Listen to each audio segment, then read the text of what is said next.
Salut tout le monde, j'espère que ça va pour vous. Alors aujourd'hui on se retrouve pour la partie 2 de notre série d'enseignements sur la présence de Dieu dans nos vies. Aujourd'hui nous allons lire le chapitre de Jean 14, verset 27. Je vous laisse la paix, je vous donne ma paix. Je ne vous la donne pas comme le monde donne, que votre cœur ne se trouble point et ne s'alarme point. Aujourd'hui mes frères et sœurs, on va étudier le mot Shalom. Donc, comme d'habitude, ça s'affiche à l'écran. Le mot Shalom qui signifie paix.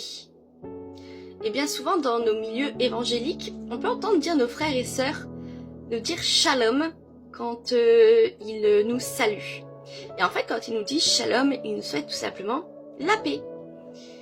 Mais oui, sinon ce serait trop simple si ce serait juste ça. Nous allons voir que dans le contexte biblique, ça va bien au-delà d'une simple absence de conflit. Dans le contexte biblique, Shalom évoque un bien-être complet, une harmonie et un équilibre qui englobe la paix intérieure, mais aussi la paix dans les relations et dans le monde.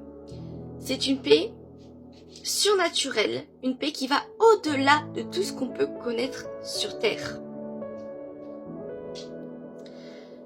Dans le verset de Jean 14, verset 27, Jésus nous parle d'une paix qui n'est pas seulement en fait une absence de trouble, une absence de difficulté, mais bien une paix profonde qui vient de lui.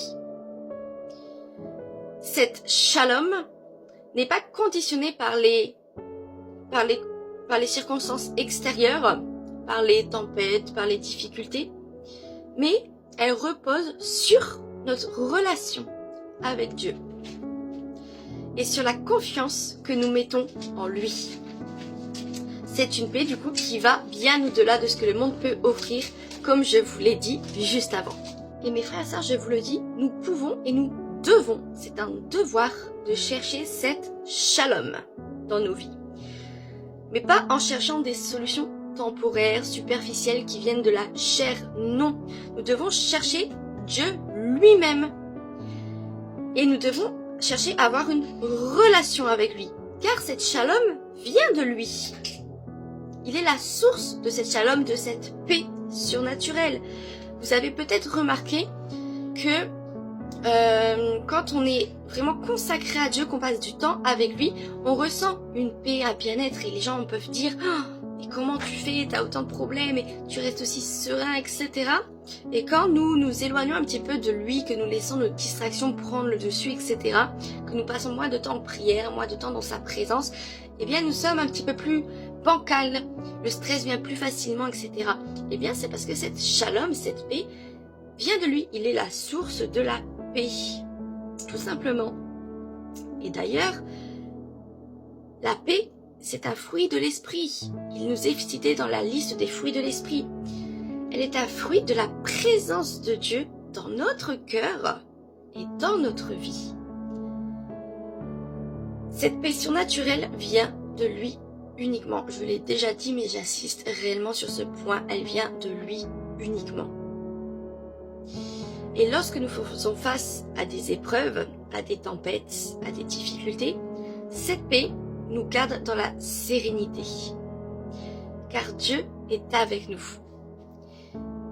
Et la parole nous dit, si Dieu est avec nous, qui sera contre nous?